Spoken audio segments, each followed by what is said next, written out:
Hello everyone, कैसे हैं आप सब लोग। आई होप कि सब बढ़िया होंगे, मस्त होंगे।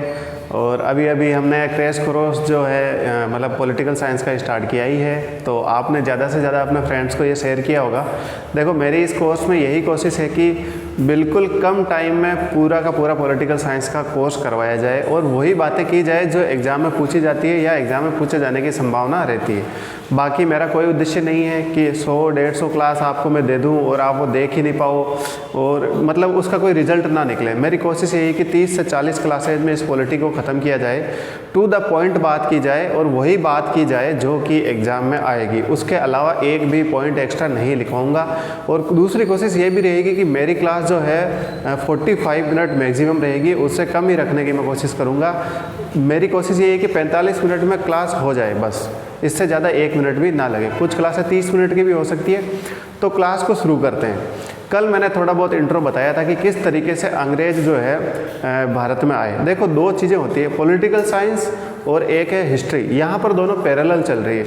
मेरा जो फोकस है वो केवल पॉलिटिकल एस्पेक्ट पर रहेगा, यानी जो अंग्रेज भारत में आए उनकी क्या राजनीतिक गतिविधियाँ थी उन पर फोकस रहेगा। हम यहाँ पर ये डिस्कस नहीं करेंगे कि किस राजा के साथ कौन सा युद्ध हुआ, कौन सा नहीं हुआ, कौन सा बादशाह हारा। वो सारी चीज़ें यहाँ पर मैटर नहीं करती है। कौन सा अधिनियम आया, कौन सा प्रपोजल आया, क्या क्या घटनाएं हुई, क्या क्या संधियाँ हुई, किसको कितनी पेंशन मिली, यही बातें मैटर करती। अब देखो, जैसा कि हमने कल पढ़ा था कि 31 दिसंबर 1600 को एलिजाबेथ सेकंड ने यह प्रपोजल पारित कर दिया कि ईस्ट इंडिया कंपनी नाम की एक कंपनी जाएगी ईस्ट इंडीज क्षेत्र में, ठीक है। तो वो वहाँ पर जाके व्यापार करेगी। इसी के साथ 1607 में सबसे पहले कंपनी सूरत में आई थी और 1668 तक यह कंपनी बम्बई तक जो है अपना अधिकार क्षेत्र जमा चुकी थी, ठीक है। अब क्या हुआ कि एक तरफ है इधर हमारे जो भी उस समय मुगल शासक थे, वो दूसरी तरफ है कंपनी, ठीक है। और कंपनी में भी एक दुविधा है कि एक तरफ तो कंपनी के शेयर होल्डर और एक तरफ है बंगाल और बंगाल का गवर्नर जनरल, ठीक है। कहानी सारी बंगाल से शुरू होती है। तो यहाँ पर एक कॉन्फ्लिक्ट हमेशा रहेगा। एक तरफ कंपनी चाहेगी कि हमारी बात मानी जाए, हमारे कानून काम करें, दूसरी तरफ बंगाल का गवर्नर चाहेगा कि हमारी बातें मानी जाए यहाँ पर, ठीक है।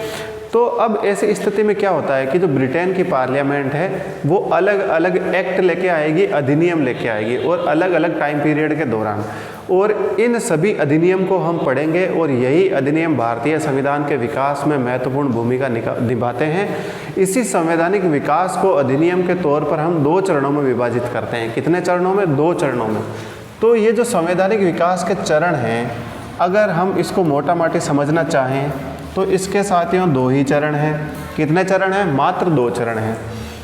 एक चरण है जब भारत पर ईस्ट इंडिया कंपनी, शॉर्ट में लिख रहा हूँ मैं, ईस्ट इंडिया कंपनी का शासन था, ठीक है। ये तो पहला चरण है जब ईस्ट इंडिया कंपनी का शासन था, यानी ईस्ट इंडिया कंपनी के शासन के दौरान कौन कौन से अधिनियम पारित हुए, कौन कौन से अधिनियम जो है ब्रिटेन की पार्लियामेंट ने पारित किए। कुछ चार्टर एक्ट भी पारित हुए, जिसे चार्टर को बोलते हैं ऑर्डर ऑफ क्वीन और किंग, यानी राजा या रानी का जो आदेश होता है उसे चार्टर बोलते हैं, ठीक है।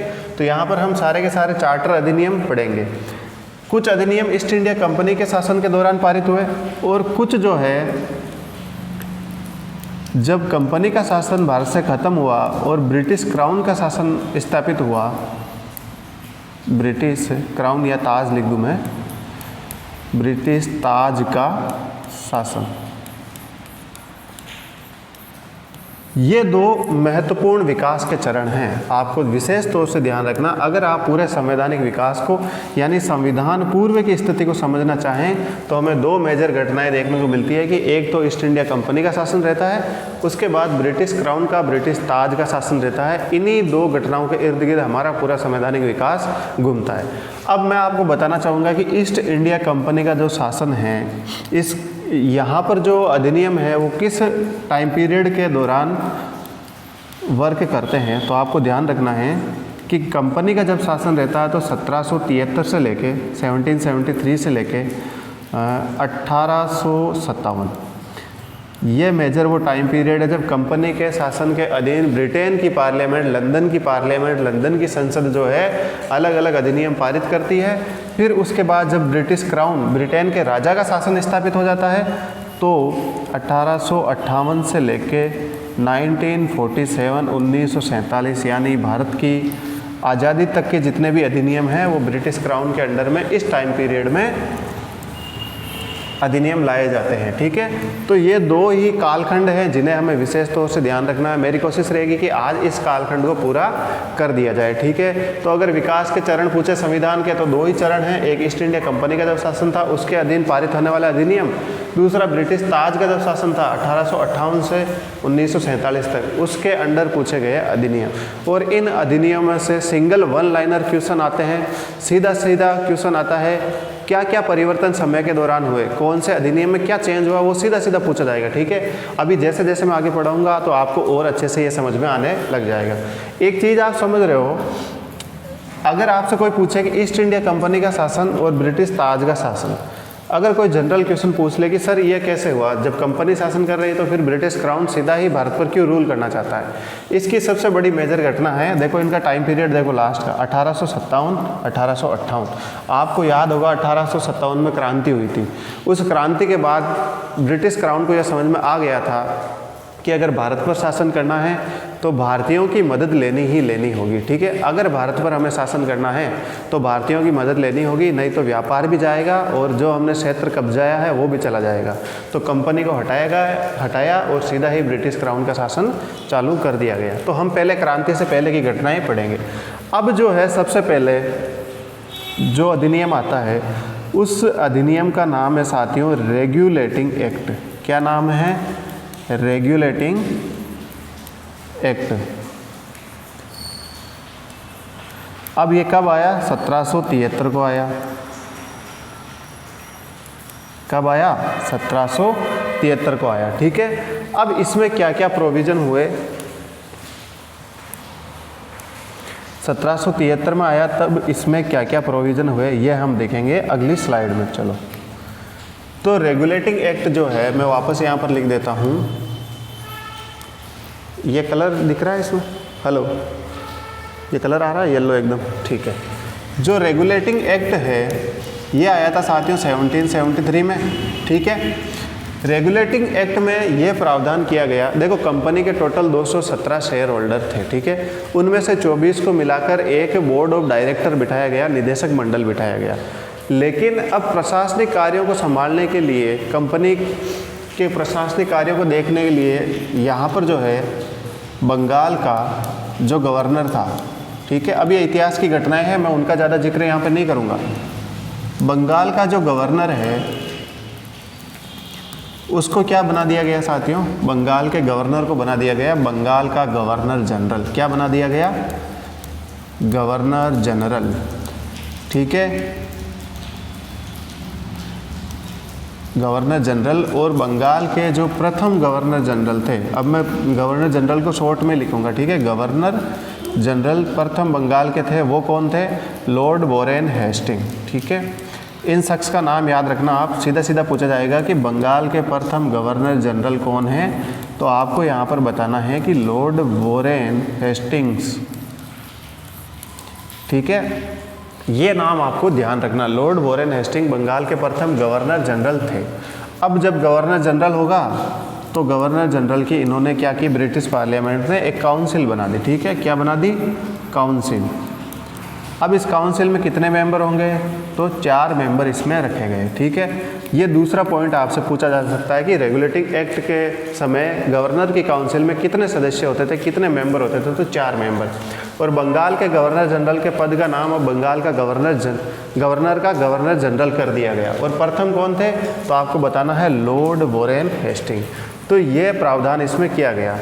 इसी के तहत साथियों, इसी रेगुलेटिंग एक्ट के तहत 1774 में एक काम किया गया। वो काम था कि बंगाल में, कलकत्ता में सुप्रीम कोर्ट की स्थापना हुई। किसकी स्थापना हुई? सुप्रीम कोर्ट की स्थापना। सुप्रीम कोर्ट की स्थापना हुई।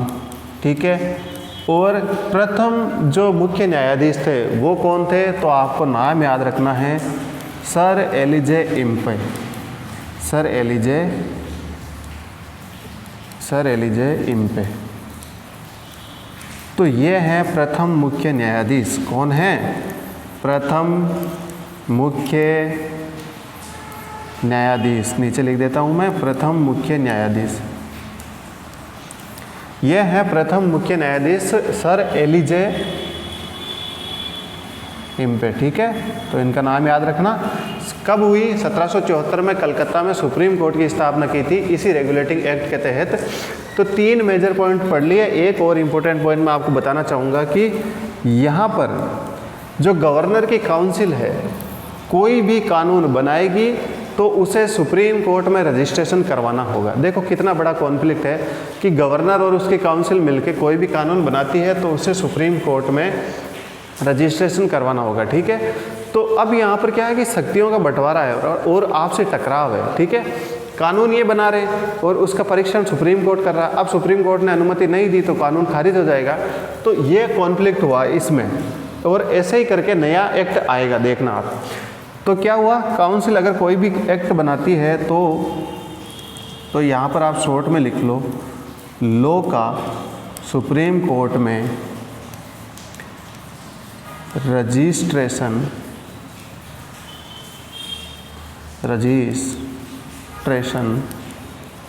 अनिवार्य। साथ में लिख भी सकते हैं आप चाहें तो, किसी भी कानून का सुप्रीम कोर्ट में रजिस्ट्रेशन कराए बिना आप उस कानून को लागू नहीं कर सकते। तो ब्रिटिश पार्लियामेंट ने ऐसा प्रावधान किया। अब ये कॉन्फ्लिक्ट हुआ तो इस कॉन्फ्लिक्ट को, इस गतिरोध को, इस टकराव को ख़त्म करने के लिए फिर अगला एक्ट आता है और उस एक्ट का नाम है एक्ट ऑफ सेटलमेंट। क्या नाम है? तो अब हम पढ़ने जा रहे हैं दूसरा एक्ट, एक्ट ऑफ सेटलमेंट। 1773 का जो रेगुलेटिंग एक्ट है उसमें बंगाल के गवर्नर को गवर्नर जनरल, प्रथम governor general Lord Warren Hastings, फिर उसकी काउंसिल में 4 मेंबर रखे गए और 1774 के तहत कलकत्ता में सुप्रीम कोर्ट की स्थापना हुई और प्रथम मुख्य न्यायाधीश सर एलिजा इम्पे बनाए गए। और कोई भी कानून अगर काउंसिल बनाती है तो उसका सुप्रीम कोर्ट में रजिस्ट्रेशन अनिवार्य है। यहाँ पर हुआ गतिरोध, 2 शक्तियों में टकराव होता है। तो इस गतिरोध को ख़त्म करने के लिए, मतलब गतिरोध को सेटल करने के लिए, ठीक है, यहाँ पर सुप्रीम कोर्ट और जो काउंसिल है उसके बीच में एक सेटलमेंट किया गया। तो इस एक्ट का नाम भी क्या है? Settlement act. क्या नाम है साथियों? Settlement act. अब ये एक्ट कब आया? तो इसकी जो तारीख है वो है 1781। याद रखना, एक्ट ऑफ सेटलमेंट कब आया? 1781 में आया। इसमें जो सबसे बड़ा प्रोविज़न ये किया गया साथियों कि यहाँ पर आपको सुप्रीम कोर्ट में रजिस्ट्रेशन की आवश्यकता नहीं है। No need of registration.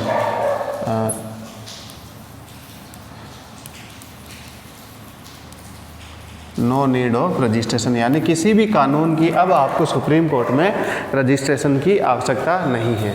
दूसरी चीज़ ये की गई कि आप जितने भी राजनीतिक और प्रशासनिक कार्य करेंगे उनको करते समय एक चीज़ का आपको विशेष ध्यान रखना है। ब्रिटिश पार्लियामेंट एक और इसी में एक प्रावधान करती है कि कोई भी कानून बनाते समय आपको भारतीयों के जो धार्मिक रीति रिवाज है ना उनका विशेष तौर से ध्यान रखना है। भारतीयों के धार्मिक रीति रिवाजों का सम्मान करना होगा।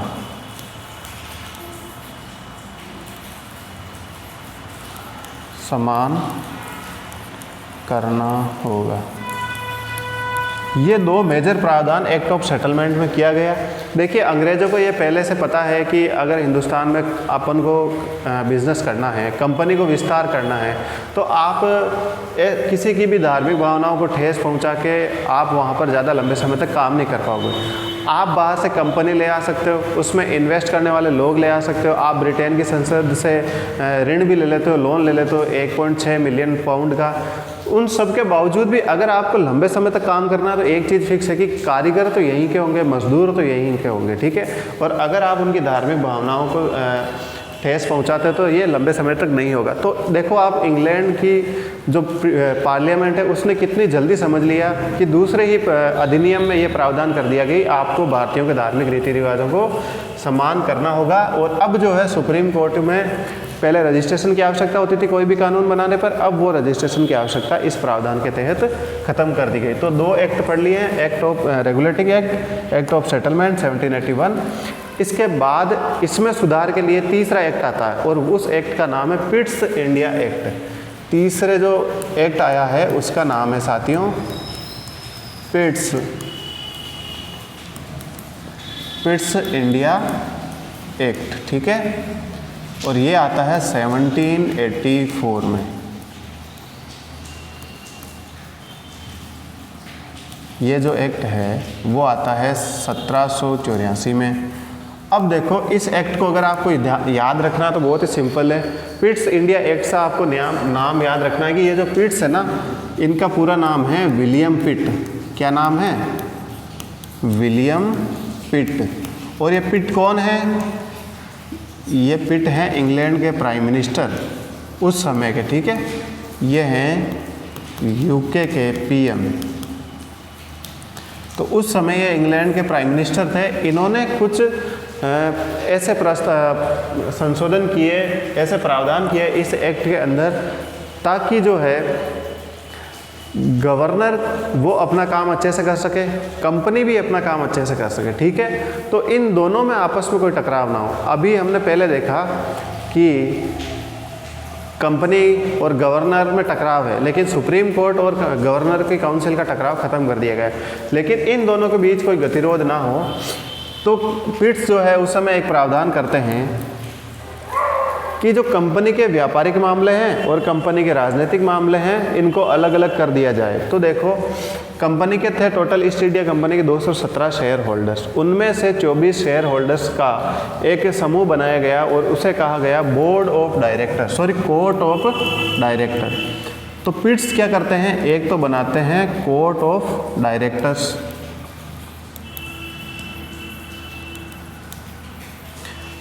पहला काम जो पिट्स है वो ये करते हैं कि एक कोर्ट ऑफ डायरेक्टर्स बना देते हैं। दूसरा ये बनाते हैं बोर्ड ऑफ कंट्रोल। क्या बनाते हैं? Board of control. तो ये दो काम जो है पिट्स करते हैं। अब इसमें सदस्य रहते हैं 24, ठीक है, और बोर्ड ऑफ कंट्रोल में 6 सदस्य रहते हैं, ठीक है। तो अब ये क्यों बना रहे हैं? देखो पिट्स ये प्रावधान इसलिए कर रहे हैं कि बोर्ड ऑफ कंट्रोल को कहा गया, कोर्ट ऑफ डायरेक्टर्स को, निदेशक मंडल को यह कहा गया कि अब आप कंपनी के राजनीतिक मामलों को देखेंगे। क्या करेंगे? कंपनी के जितने भी प्रशासनिक कार्य हैं, राजनीतिक मामले हैं, उन पर ध्यान देंगे। और बोर्ड ऑफ कंट्रोल का ये काम दिया गया कि आप कंपनी की जो व्यापारिक मामले हैं, व्यापारिक गतिविधियां हैं, उन पर नज़र रखेंगे। तो मतलब एक यहाँ पर क्या हो गया साथियों, देखो एक बोर्ड ऑफ कंट्रोल बिठा दिया गया 6 सदस्यों का, उन्हें दे दिए गए व्यापारिक मामले, बिजनेस रिलेटेड एक्टिविटीज़ का ध्यान आप रखेंगे, ठीक है।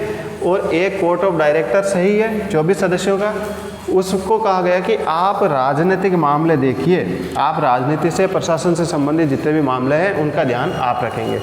अब देखो, अब ये कंपनी के अंदर ही 2 अलग अलग समूह का शासन है। जब 2 अलग अलग समूहों का, 2 लोगों का, 2 प्रशासनिक विभागों का शासन होता है तो उसे कहते हैं द्वैध शासन। तो अगर आपसे कोई पूछे कि कंपनी में द्वैध शासन किस प्रावधान या किस अधिनियम के तहत किया गया, तो पिट्स इंडिया एक्ट 1784, ठीक है। तो ये आप विशेष तौर से ध्यान रखें, कंपनी में द्वैध शासन की शुरुआत,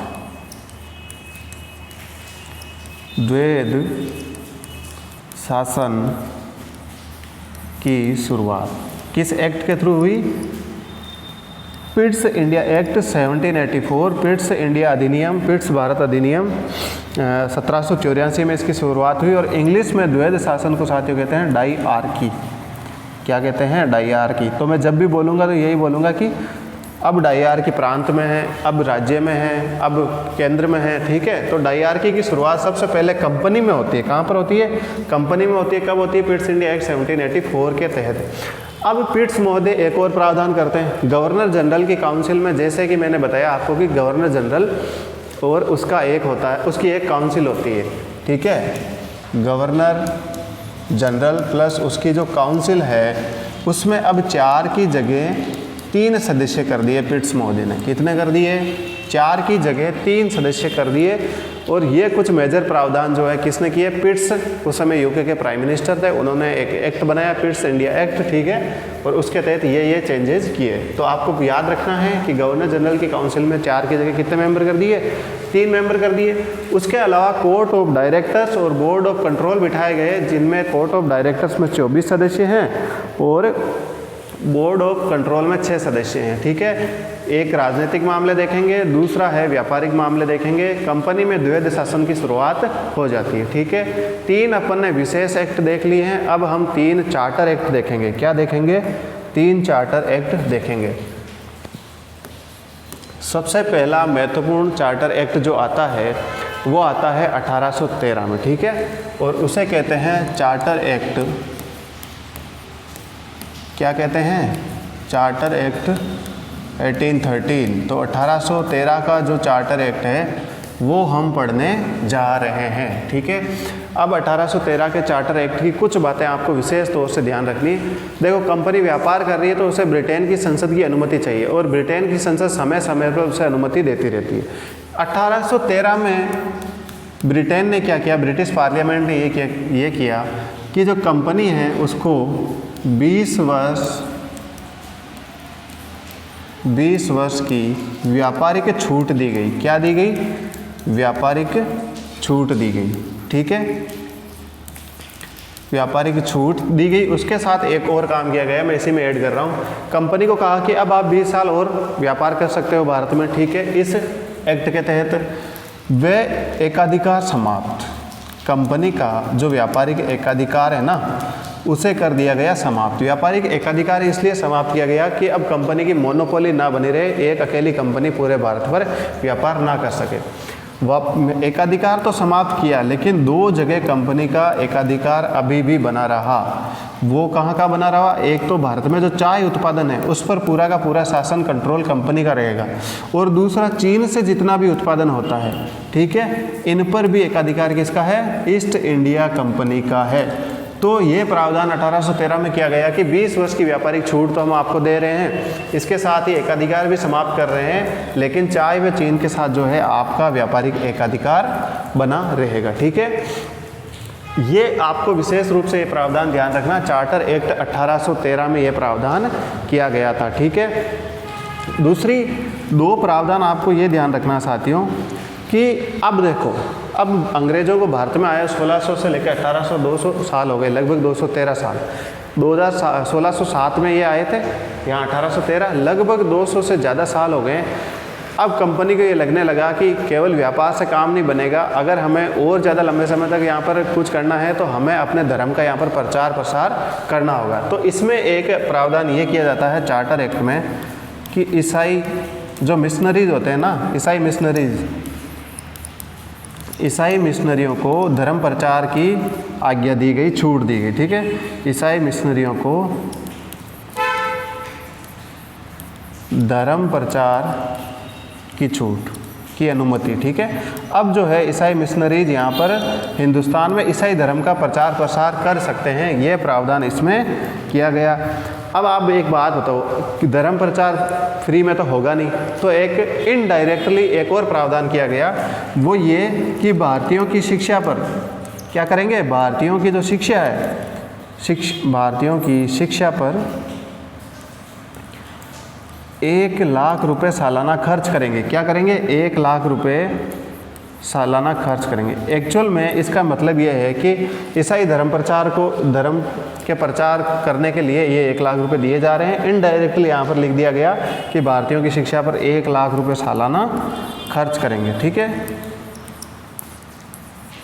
देखो, धर्म प्रचार के लिए पैसा तो चाहिए ना, लोग भी तो चाहिए, तो उसके लिए इन्होंने ये इनडायरेक्ट प्रावधान किया, शिक्षा का बस नाम था इसमें, ठीक है। तो यहाँ पर ये 4 प्रोविज़न इसमें किए गए हैं चार्टर एक्ट 1813 में। 20 वर्ष की व्यापारिक छूट, वे एकाधिकार तो समाप्त हुआ, लेकिन चाहे वे चीन के अलावा एकाधिकार समाप्त हुए, चाहे वे चीन पर अभी भी कंपनी का व्यापारिक एकाधिकार रहा। किसका? ईस्ट इंडिया कंपनी का।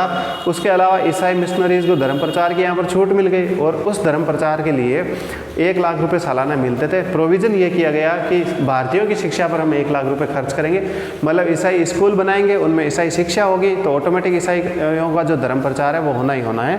ये एक स्वाभाविक से बात है। अब इसके बाद टोटल 3 चार्टर एक्ट पढ़ेंगे आज की क्लास में। एक तो हो गया है, अगला जो चार्टर एक्ट है वो है 1833 का चार्टर एक्ट। 1800 देखो, कंपनी को 20 वर्ष की व्यापारिक छूट मिली थी, याद है कि नहीं है आपको? पहला ही पॉइंट मैंने यही लिखाया था। तो 1813 में जब 20 जोड़े जाते हैं तो 1833 हो जाते हैं। तो अब जो चार्टर एक्ट कब आएगा? 1833 में ही आएगा ना, वापस कोई नया प्रावधान करने के लिए, ठीक है। तो यहाँ पर भी फिर से कंपनी को 20 वर्ष की छूट मिली,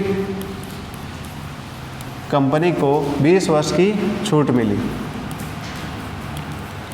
इसको कहते हैं राजा का फरमान कि आप 20 वर्ष और बिजनेस कर लो। 20 वर्ष की छूट तो मिलती है, लेकिन यहाँ पर पूर्णतः एकाधिकार समाप्त। अब कंपनी का किसी भी क्षेत्र पर, किसी भी उद्योग पर, किसी भी कच्चे माल पर पूरा का पूरा एकाधिकार समाप्त हो जाता है।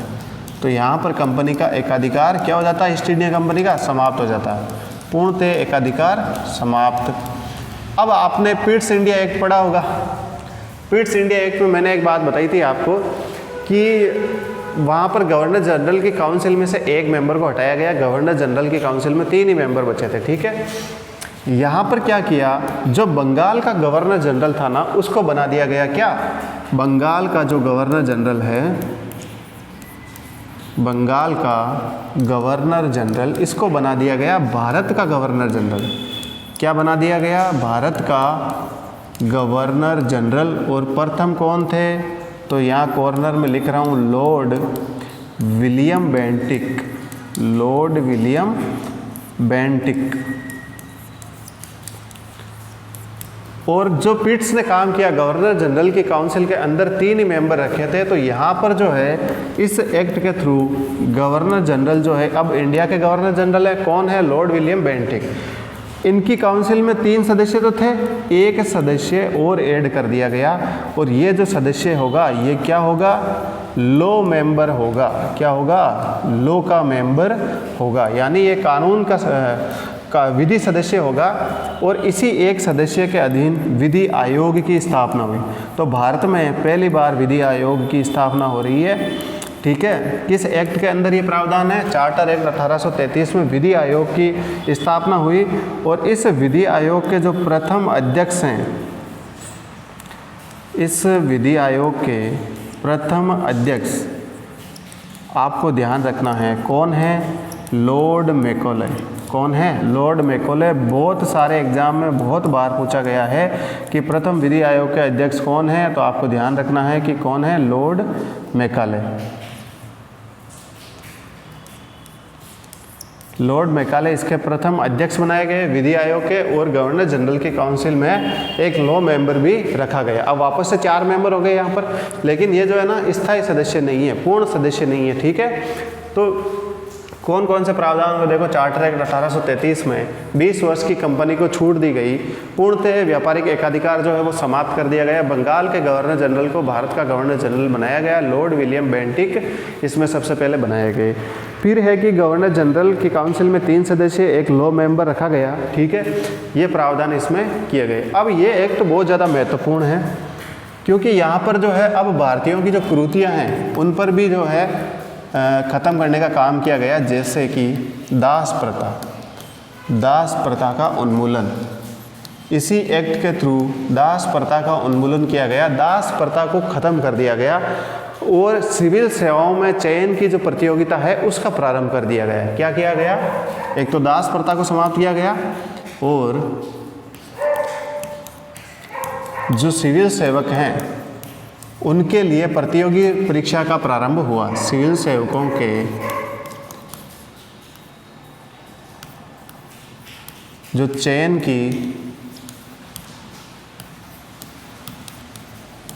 की प्रतियोगिता परीक्षाओं का आयोजन,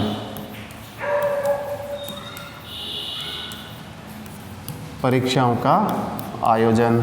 ठीक है, तो ये काम पहली बार हो रहा है कि अब सिविल सेवाओं के लिए परीक्षाएं भी होगी। ठीक है, तो चार्टर एक्ट 1833 बहुत ज़्यादा महत्वपूर्ण है। किन किन प्रोविज़न के लिए महत्वपूर्ण है? सबसे पहला कि 20 वर्ष की व्यापारिक छूट दी गई। व्यापारिक एकाधिकार पूरी तरीके से कंपनी का, ईस्ट इंडिया कंपनी का ख़त्म कर दिया गया। बंगाल का गवर्नर जनरल अब कहलाएगा भारत का गवर्नर जनरल। पूछा जा सकता है किस एक्ट में यह प्रावधान किया गया? Charter act 1833। ठीक है, और गवर्नर जनरल की काउंसिल में जो पिट्स इंडिया एक्ट में 3 मेंबर कर दिए गए थे, 4 से 1 कम करके वापस 1 मेंबर जोड़ा गया, वो है लॉ मेंबर। और लॉ मेंबर कौन है? लॉ मेंबर बनाए गए लॉर्ड मैकाले को, और उनकी अध्यक्षता में ही विधि आयोग लॉ कमीशन बिठाया गया। ठीक है, ये भी इम्पोर्टेंट है। फिर 2 प्रावधान इसमें और किए गए। वो 2 प्रावधान ये है कि एक तो दास प्रथा को पूरी तरीके से पूरे भारत में से समाप्त कर दिया गया। दूसरा प्रावधान ये है कि सिविल सेवकों के चयन की प्रतियोगी परीक्षाओं का आयोजन प्रारंभ हो गया। अब देखो, फिर 1833 में 20 वर्ष की छूट है। 1833 + 20 कितने हो गए? 1853। तो 1853 में फिर से एक चार्टर एक्ट आता है। ठीक है, चार्टर एक्ट। और इस चार्टर एक्ट में ये कब आएगा? देखो 1853 में। इस चार्टर एक्ट में ये कहा गया कि जो हमने सिविल सेवकों के चयन की प्रतियोगी परीक्षा शुरू की है, उसमें अब देखो, शासन में भागीदारी जब तक आम लोगों की नहीं होगी तब तक आप शासन लंबे समय तक कर नहीं पाओगे। और अंग्रेज जो सरकार है, ब्रिटिश पार्लियामेंट है, वो लगातार भारतीयों को अपने शासन में भागीदार बनाना चाहती है। तो इन्होंने क्या किया? एक रास्ता और खोल दिया। सिविल सेवकों के जो चयन की प्रतियोगी परीक्षा है उसमें भारतीयों को भी भाग लेने का अवसर दिया। तो जो है इन्होंने क्या किया? सिविल सेवाओं में भारतीयों को अनुमति दी गई। क्या किया गया? भारतीयों को अनुमति दी गई। तो यह सबसे बड़ा प्रावधान है कि सिविल सेवक परीक्षाओं में भारतीय भाग ले सकते हैं। ये किस चार्टर एक्ट के तहत प्रोविज़न किया गया? तो सिंपल है 1853 का। लेकिन प्रारंभ कब हुई सिविल सेवा परीक्षा? तो आपको बताना 1833 का। ठीक है, तो सिविल सेवाओं में भारतीयों को अनुमति दी गई। ठीक है, हाँ, तो देखो अब यहाँ पर एक चीज़ तो मैंने ये बताई थी, एक पॉइंट और था जो इस पिछले वाले एक्ट का यानी 33 का 53 में रिपीट होगा कि जो लॉ मेंबर है, यहाँ पर पूर्ण सदस्य नहीं था 33 में, और इसको यहाँ पर लॉ मेंबर को, विधि सदस्य को क्या किया गया? पूर्ण मेंबर बना दिया गया। अब किसका बनाया? तो पूर्ण मेंबर बनाया। तो आपको सिंपल ध्यान रखना, गवर्नर जनरल की काउंसिल का, जो अब गवर्नर जनरल पूरे भारत का। ठीक है, लॉ मेंबर को पूर्ण सदस्य बनाया। तो ये 2 ही मेजर प्रावधान है बनाया। ठीक है, ठीक है, तो 2 ही यहाँ पर ये मुख्य प्रावधान हैं। आप देख सकते हैं 1853 में एक तो सिविल सेवाओं में भारतीयों को भाग लेने की अनुमति दी गई और लॉ मेंबर को जो है पूर्ण सदस्य बनाया गया। ठीक है, जैसा कि मैंने कहा कि 45 मिनट के अंदर पूरी क्लास ख़त्म होनी चाहिए। अभी तक 32 मिनट हुए हैं। मैं एक क्विक रिवीजन आपको दे देता हूँ और मैं फिर से रिपीट करूँगा। यहाँ पर कोई भी फालतू की बात नहीं होगी, टू द पॉइंट बात होगी। जो एग्जाम में आएगी वही बात होगी और कोई बात नहीं होगी। संवैधानिक विकास के 2 चरण हैं, ईस्ट इंडिया कंपनी का शासन, फिर आता ब्रिटिश ताज का शासन। आज हमने ईस्ट इंडिया कंपनी के शासन के दौरान जितने भी एक्ट बने हैं उन सबको पढ़ लिया है, जिनमें सबसे पहले रेगुलेटिंग एक्ट 1773 में आता है, जिसके तहत 1774 में सुप्रीम कोर्ट की स्थापना होती है और कोई भी कानून गवर्नर जनरल और उसकी गवर्नर की काउंसिल बनाती है, उसे सुप्रीम कोर्ट में रजिस्ट्रेशन करवाना होगा। बंगाल के गवर्नर को बंगाल का गवर्नर जनरल बनाया गया और प्रथम गवर्नर जनरल बंगाल के कौन है? लॉर्ड वॉरेन हेस्टिंग्स है। ठीक है, सुप्रीम कोर्ट की जो स्थापना हुई वो कलकत्ता में हुई और उसके जो पहले अध्यक्ष थे, जिसे हम मुख्य न्यायाधीश कहते हैं, सर एलिजा इम्पेयर। ठीक है, और रजिस्ट्रेशन की आवश्यकता जैसा मैंने आपको बताया। अब इस गतिरोध को खत्म करने के लिए, सेटल करने के लिए आया फिर सेटलमेंट एक्ट 1781 में, जिसमें यह प्रावधान किया गया कि अब आपको जो है कोई भी कानून बनाते हो तो उसका रजिस्ट्रेशन सुप्रीम कोर्ट में करवाना अनिवार्य नहीं है, नो नीड ऑफ रजिस्ट्रेशन। और भारतीयों के धार्मिक रीति रिवाजों का ध्यान रखना जब भी आप कोई प्रशासनिक कानून बनाएं। ठीक है, फिर आता है 1784 में पिट्स इंडिया एक्ट। अब ठीक है, कौन सा आता है?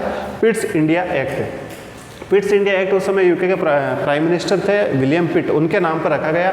उन्होंने गवर्नर जनरल की काउंसिल से एक सदस्य कम कर दिए, यानी अब 4 की जगह 3 सदस्य होंगे, और 2 बोर्ड बिठाए गए, एक court of directors, board of control, और इनको अलग अलग काम दे दिए गए कि भाई आप डायरेक्टर्स जो है राजनीतिक मामले देखो, और कंट्रोल वाला बोर्ड है वो व्यापारिक मामले देखेंगे। इसी के साथ कंपनी में दोहरा शासन, द्वैध शासन शुरुआत हो गया। जब शक्तियों का बंटवारा होता है तो ऐसा होता है, ठीक है। पिट्स के बाद में चार्टर एक्ट आता है 1813 का, जिसमें कंपनी को 20 वर्ष की छूट दी गई थी, 20 वर्ष की छूट दी गई, और व्यापारिक एकाधिकार समाप्त तो हुआ 1813 के चार्टर एक्ट में। चाय व चीन के साथ कंपनी का, ईस्ट इंडिया कंपनी का अभी भी व्यापारिक एकाधिकार बना रहा। ईसाई मिशनरियों को धर्म प्रचार की अनुमति मिल गई, और उसके लिए सालाना 1 लाख रुपए खर्चा भी मिल गया, ठीक है, अनुदान भी मिल गया। ये एक्चुअल में लिखा हुआ है तो ये है कि भारतीयों की शिक्षा पर सालाना 1 लाख रुपए खर्च होंगे, लेकिन ऐसा होता नहीं है। फिर 1833 20 वर्ष खत्म होते हैं, 13 + 20 33, 20 वर्ष की फिर से छूट मिलती है। पूरी तरीके से जो है एकाधिकार, व्यापारिक एकाधिकार कंपनी का समाप्त हो जाता है। और बंगाल का गवर्नर जनरल 1833 के चार्टर एक्ट में भारत का गवर्नर जनरल बन जाता है, और पहले भारत के गवर्नर जनरल हैं लॉर्ड विलियम बेंटिक। सीधा सीधा क्वेश्चन एग्जाम में पूछा जाएगा। गवर्नर जनरल की काउंसिल में जो 3 मेंबर थे, उनमें एक अपूर्ण सदस्य बनाया गया, अस्थायी सदस्य, वो थे लॉ मेंबर। फिर से काउंसिल में 4 मेंबर हो गए, और लॉ मेंबर के अधीन लॉ आयोग, लॉ कमीशन, विधि आयोग बनाया गया, और प्रथम विधि आयोग के अध्यक्ष हैं लॉर्ड मैकाले, ठीक है। तो ये काम हुआ था 1833 में। वेरी वेरी इंपॉर्टेंट है, सीधे सीधे पूछे जाएंगे, कुछ भी इधर उधर नहीं घुमाया जाएगा। 2 प्रावधान और किए गए, सिविल सेवक परीक्षाओं, प्रतियोगी परीक्षाओं का जो चयन प्रक्रिया है उसको शुरू किया गया, और दास प्रथा का सीधा उन्मूलन भारत से कर दिया गया। 1833 के जब 20 साल खत्म होते हैं, यानी 1853, ठीक है, फिर से एक चार्टर एक्ट आता है। सिविल सेवाओं में भारतीयों को अनुमति दी गई, यानी भारतीय भी अब सिविल सेवाओं में भाग ले सकेंगे। भारतीयों को भाग लेने की अनुमति, ठीक है, ये काम किया गया। और लॉ मेंबर को अब जो पहले अस्थायी सदस्य था उसको पूर्ण सदस्य बना दिया गया। ये काम हुआ। अब हमने एक पार्ट पढ़ लिया है, दूसरा पार्ट हम देखेंगे नेक्स्ट क्लास में, वो है ब्रिटिश क्राउन का, ब्रिटिश ताज का शासन। उसके अधीन भी 5 से 6 तो अधिनियम हैं। कुछ घटनाएं हैं, जैसे साइमन कमीशन भारत आया, अगस्त प्रस्ताव रखा गया, कैबिनेट मिशन हो गया, क्रिप्स मिशन हो गया, ठीक है। ये सारी घटनाएं हम देखेंगे तो हमें समझ में आएगा कि किस तरीके से भारत की जो संविधान सभा है उसने अपना रूप धारण किया। और फिर हम पढ़ेंगे संविधान सभा। फिर संविधान जब तैयार हो जाएगा तो हम देखेंगे कि मंत्रिमंडल, अंतरिम मंत्रिमंडल गठन हुआ, फिर स्वतंत्र भारत का मंत्रिमंडल का गठन हुआ। फिर हम जैसे ही संविधान में एंटर करेंगे तो सबसे पहले हमारा सामना होगा भारत के संविधान की प्रस्तावना, यानी कि जिसकी शुरुआत होती है हम भारत के लोग, ठीक है। तो आज की क्लास में बस इतना ही।